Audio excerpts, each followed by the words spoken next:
My name is Wade Coulter, and for 11 years I ran 40 head of cattle on 18 acres of pasture behind my house outside a small town I'll just call Millbrook.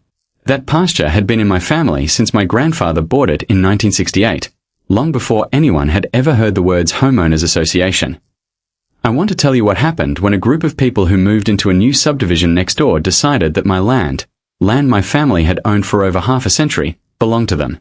And I want to tell you how 3 dusty boxes of paperwork in a county records office ended up changing everything.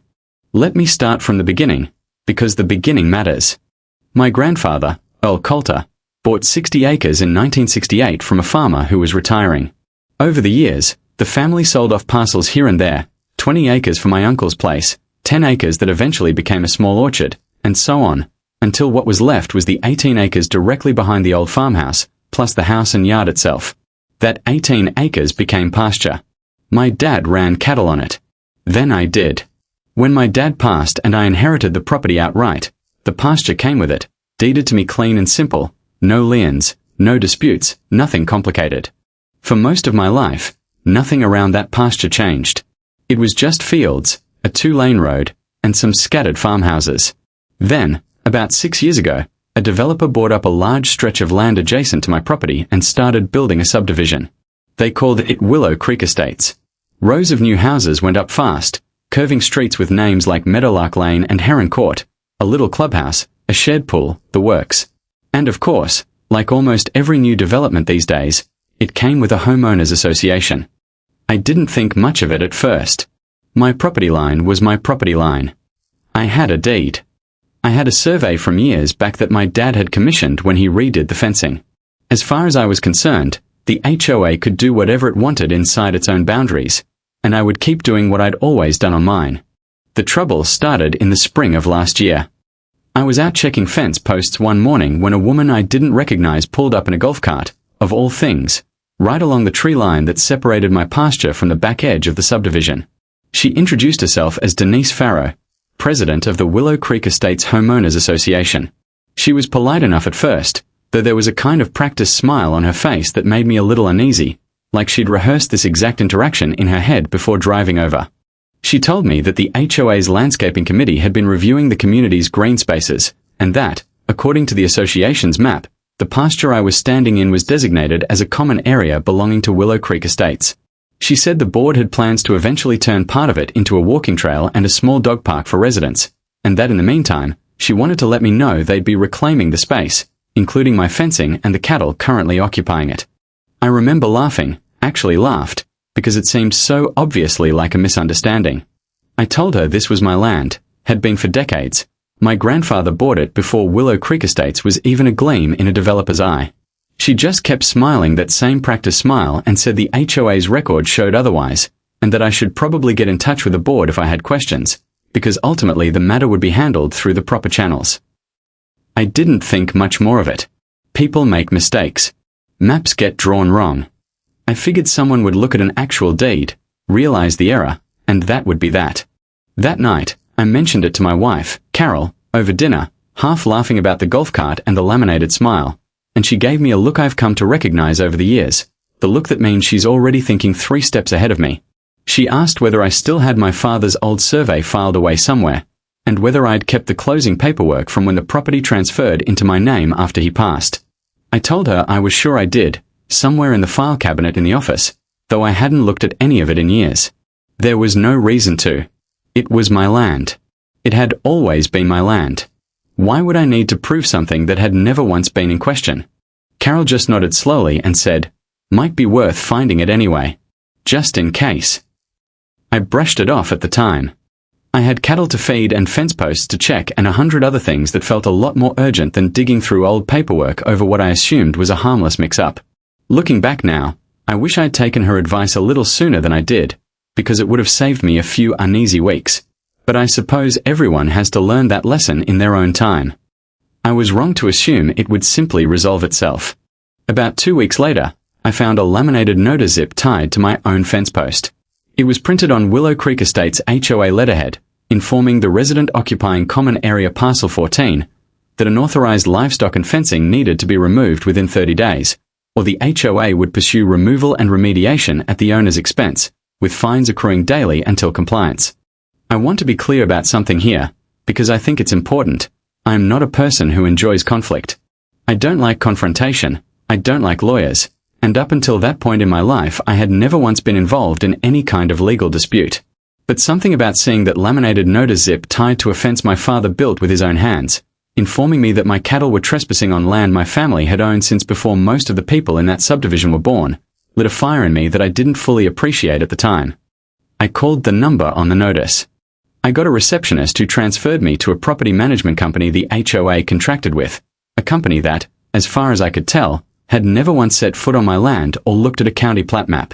The woman on the phone read from a script, telling me that Parcel 14 was designated common area per the Willow Creek Estates community plan, and that if I disagreed, I could submit a formal appeal to the board, which would be reviewed at their discretion during the next quarterly meeting.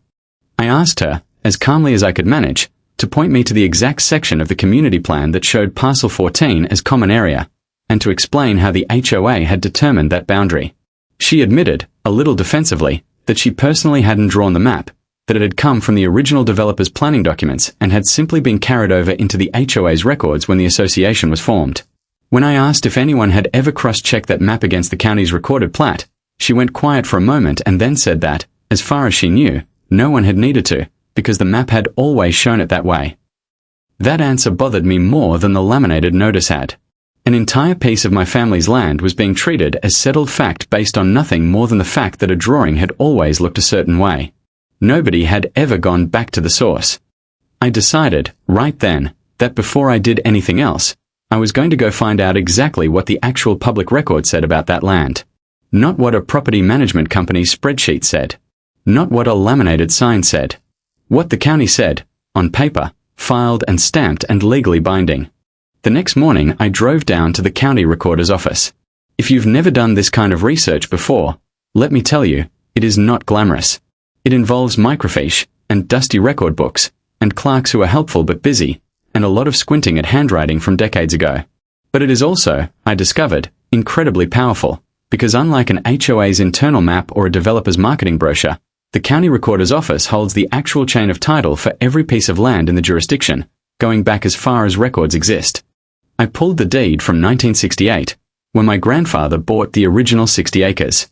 I pulled every subsequent deed showing the parcels that had been sold off over the decades, my uncle's 20 acres, the 10-acre orchard parcel, all of it, right down to the final deed transferring the remaining 18 acres and the farmhouse to my father, and then the deed transferring it to me after he passed. Each one was recorded, stamped, and legally described using metes and bounds that matched, generation after generation, the same physical footprint. Then I asked the clerk to help me pull the plat map and any recorded documents related to the Willow Creek Estates development. This took a little longer, but what came back was very revealing. When the developer originally purchased the land for Willow Creek Estates, they bought it from a different family entirely, a family that had owned the parcel directly adjacent to my grandfather's original 60 acres. The developer's purchased parcel had a clearly defined boundary line, and that boundary line, according to the recorded survey filed with the county at the time of purchase, stopped well short of my property.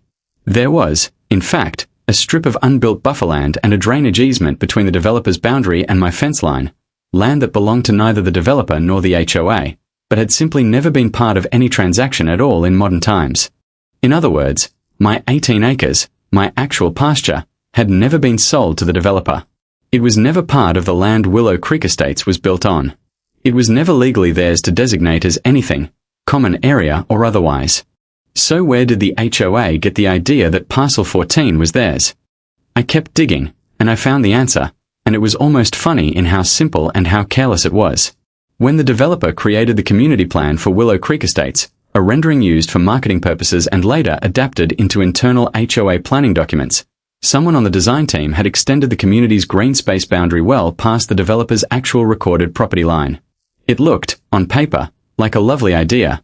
Rolling pasture folded seamlessly into the subdivision's amenities. It just happened to include land the developer never owned, and consequently, land the HOA never had any legal claim to. This wasn't a case of a boundary being disputed or unclear. This wasn't two neighbors arguing over a few feet of shared fence line. This was a homeowners association, acting on a marketing illustration rather than an actual recorded survey, deciding that an entire 18-acre working pasture that had been owned outside their community for over 50 years suddenly belonged to them. I sat in my truck in the parking lot of the recorder's office for a long while after that, just looking at the copies spread across the passenger seat. Part of me wanted to march straight over to the HOA's management office right then and put the papers down on someone's desk. But I've learned over the years, mostly from watching my father handle disputes with neighbors and suppliers, that showing up angry rarely gets you anywhere useful, even when you're completely in the right. Being right isn't the same as being persuasive, and being persuasive matters just as much, especially when you're dealing with a board of volunteers who may have simply inherited a mistake rather than created it. So instead of driving straight to Willow Creek Estates, I drove to my attorney's office. Her name was Priya Anand, and she'd handled a small dispute over water rights for my uncle years back, so I trusted her judgment. I laid the whole thing out for her: the golf cart visit, the laminated notice, the deed chain, the developer's actual recorded plat. She read through everything carefully, asked a few sharp questions about the buffer strip and the drainage easement, and then leaned back in her chair and told me something that stuck with me. "This isn't really a boundary dispute," she said. "A boundary dispute is when two recorded owners disagree about where a shared line actually falls. This is different. This is an organization asserting ownership over land it never purchased, based on an internal document that was never legally verified in the first place. The county records settle this before we even walk in the door." She recommended we send a formal letter to the HOA's registered agent and their property management company, laying out the discrepancy plainly, along with copies of the recorded deeds and the surveyor's confirmation, and requesting that the fine notices be rescinded before any further action was taken. She was careful to keep the tone of the letter measured rather than combative, because, as she put it, the goal wasn't to humiliate anyone, it was to correct the record as efficiently as possible. We sent that letter about a week before the board meeting I ultimately attended in person. I never got a written response before the meeting, which was part of why I decided to show up myself with the physical documents in hand. I wanted the board, and the residents in that room, to see the paper trail directly, rather than through a second-hand summary filtered through a property management company. I made copies of everything. The 1968 deed. Every subsequent deed in the chain of title. The recorded plat for Willow Creek Estates showing the developer's actual purchase boundary. And, for good measure, a letter from the county surveyor's office confirming, in plain language, that my property was not, and had never been, within the platted boundaries of Willow Creek Estates. Then I went to the next HOA board meeting. I'll admit, walking into that meeting, I was nervous. I am a rancher, not a public speaker, and the meeting was held in the clubhouse of a subdivision I had no legal connection to, filled with people who, as far as I could tell, genuinely believed the pasture behind their houses belonged to their community. Denise Farrow sat at the head of a folding table with two other board members, and there was a small audience of homeowners in folding chairs, several of whom, I later learned, had already been told by the board that a new dog park and walking trail were coming soon to Parcel 14. Denise opened the meeting by acknowledging that there was, in her words, some confusion about the boundary of one of our common areas, and invited me to speak during the public comment period. I stood up, and I didn't raise my voice, and I didn't argue. I simply laid out copies of every document I had gathered on a table at the front of the room, and I walked through them, one at a time. The 1968 deed. The chain of title showing unbroken ownership through my grandfather, my father, and myself. The developer's actual recorded plat, with the property line clearly stopping short of my fence, leaving that unclaimed buffer strip between us. And finally, the letter from the county surveyor's office, stating plainly that Parcel 14, as labelled on the HOA's internal documents, did not correspond to any land legally owned by Willow Creek Estates Homeowners Association. There was a long silence in that room. I remember it clearly, because it wasn't an angry silence. It was the silence of a room full of people realizing, all at the same time, that something they had believed to be simple and settled was actually neither. One man near the back, an older gentleman I later learned had lived in Willow Creek Estate since it first opened, raised his hand and asked if he could see the surveyor's letter up close. I walked it over to him myself. He read it twice, slowly, then looked up at the board table and said, plainly, "This looks pretty clear to me. I don't see how we can keep telling people there's a dog park coming to land we don't own." A few other residents murmured in agreement. Nobody in that room, as far as I could tell, actually wanted to take land that wasn't theirs. They had simply been told, over and over, in newsletters and community emails and board announcements, that Parcel 14 belonged to the association, and they had no reason at the time to doubt it. Why would they? It's not the kind of thing most people think to double-check. A younger woman, a board member named Trish, asked me directly whether I'd be willing to leave copies of everything with the board so their attorney could review it formally before the next meeting. I told her I already had extra copies made for exactly that purpose, and I handed over a folder, organized by date, deed number, and parcel description, the same way Priya had helped me prepare it. I remember Trish flipping through it and remarking, almost to herself, that it was more thorough documentation than she'd seen the property management company produce for anything in the 2 years she'd served on the board. Denise, to her credit, didn't try to argue with the documents in front of her. She asked, somewhat quietly, whether the HOA's attorney had been consulted before the notices were sent out, and one of the other board members admitted that the notices had actually been drafted by the property management company based on the internal community map, without anyone cross-referencing the actual county plat first. I want to pause here and say something, because I think it's the heart of this whole story. This wasn't really about malice, not at first. It was about carelessness. Somewhere along the way, a marketing drawing got treated as a legal document, and that error got repeated, meeting after meeting, notice after notice, until it became something that felt official simply because enough people had said it out loud enough times. That happens more often than people realize, not just with land, but with all sorts of things.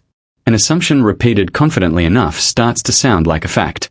After the meeting, the board asked for time to review everything with their attorney before making any further statements, which I thought was reasonable, and I agreed to it.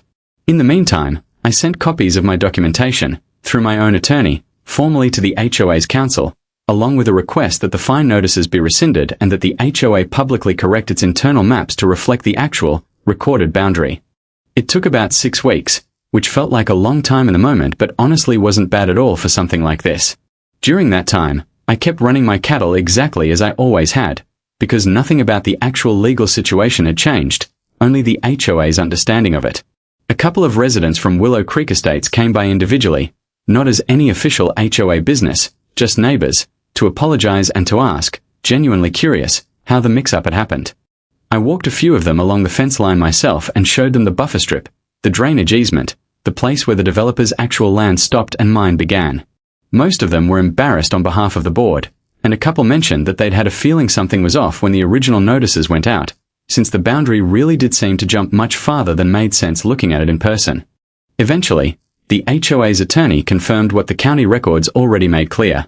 Parcel 14, as it had been labelled internally, was not now, and had never been, part of the Willow Creek Estates common areas. The HOA formally rescinded the notices, issued a written acknowledgement of the error, and updated its internal maps and disclosures to reflect the true, recorded property boundary.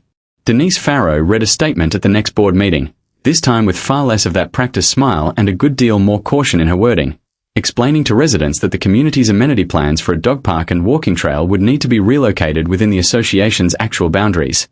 I'll tell you, there was a small part of me that wanted to feel triumphant about all of this, and for a day or two, I did. But mostly what I felt afterward was something closer to relief, and maybe a little bit of tiredness. Because even when you're completely right, even when the paperwork is entirely on your side, having to prove ownership of something that had never been in question for 50 years is exhausting. It takes time away from actually running a ranch. It takes time away from the things that matter. What stays with me most from the whole experience isn't the confrontation at the board meeting, or the laminated notice on my fence post, or even the eventual apology. It's something simpler than that. It's the fact that the truth of who owned that land was never actually in dispute.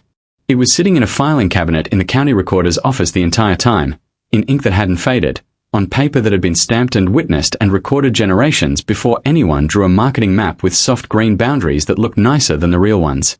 All I had to do was go find it.